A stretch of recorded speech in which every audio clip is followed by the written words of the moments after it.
Hey guys, Ian here doing my case study from afar. And today I'm doing my case study on septo-optic dysplasia. So, septo-optic dysplasia, it is a disorder of early brain development that has a couple of different signs. Traditionally, it has three characteristics: underdevelopment of the optic nerves, abnormal formation of structures along the midline of the brain, and pituitary hyposplasia. We're going to go into each of those into more detail, but first go over a little bit more of the basics. The signs and symptoms can vary greatly, and many researchers actually suggest that it should be considered a group of conditions instead of actually one single disorder. Only about a third of people have all three, but you need to have at least two to be considered to have septo-optic dysplasia. In some rare cases, they can even have symptoms such as seizures and some other extreme conditions. But now we're going to go into the first one of the conditions, which is hyposplasia of the optic nerves. So hyposplasia of the optic nerves causes the optic nerve to be much smaller than it's supposed to be. This leads to much fewer connections and a very small optic disc. As you can see in the picture on the far left is an optic disc at its normal size, and it can be underdeveloped as low as, I believe, 10%. And it could not even present an optic disc at all. This leads to impairment in at least one eye, but usually both, and it's associated with rapid side-to-side eye movement. And if they have hyposplasia of the optic nerve, they probably have problems with some of the other cranial nerves that lead to the eye, because there are a few. The next key feature is an abnormal midline formation. And this is very general, but it could be several different problems anywhere along the midline of the brain. Usually one of the structures in the corpus callosum could be abnormally formed, as in larger or smaller, or just not there at all. There are a couple of different ways that this one could display itself.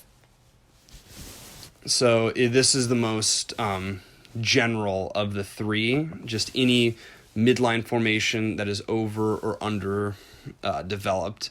This leads to the individual having being intellectually impaired and having a lower IQ.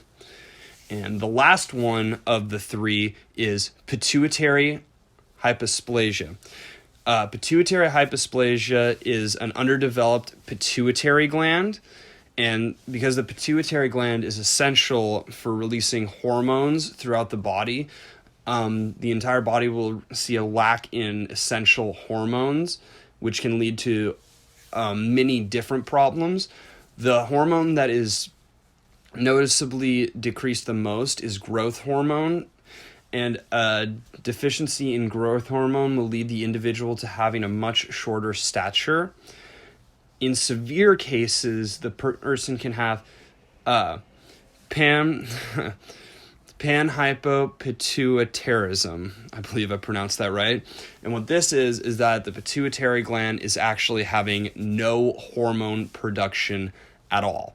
If they have no hormone production at all, it is extremely problematic and will have much bigger effects than just underdeveloped pituitary gland. Though septo-optic dysplasia is extremely rare, happening in only 1 in every 10,000 newborns, it is the leading cause of blindness in visual impairments in children across the world. There are a couple of different ways that they believe that it is caused. They think that it could be environmental factors such as a viral infection, certain medications, or disruption in blood flow to the brain during embryonic development. They believe that one of those could lead to this event. But they also have identified 3 genes that could play a role. HESX1 is a gene that develops the optic nerve. OTX2 develops parts of the corpus callosum, and SOX2 develops the pituitary gland. And they believe that these genes could be have something to do with the disease, but they're not very confident in it because septo-optic dysplasia is sporadic and not found in much family history.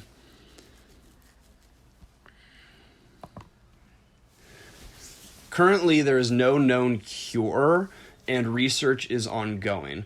Depending on what symptoms the person is presented with is will present what sort of treatment that they have. If the person has pituitary hyposplasia, they will go to endocrinologist, and the endocrinologist will supply them with the hormones that they are lacking and not producing naturally. If they have a midline abnormality, they will go to a neurologist, and they will take a look at them and decide what's best. And if they have hyposplasia of the optic nerve, then they will go to an optometrist, and they will definitely need glasses, if not some bigger surgeries or procedures to take care of this disease. Are there any questions? Well, you can't answer me, but if you do have any questions, you can go ahead and email me right there below. If not, thank you. I hope you guys have a great rest of quarantine. Later.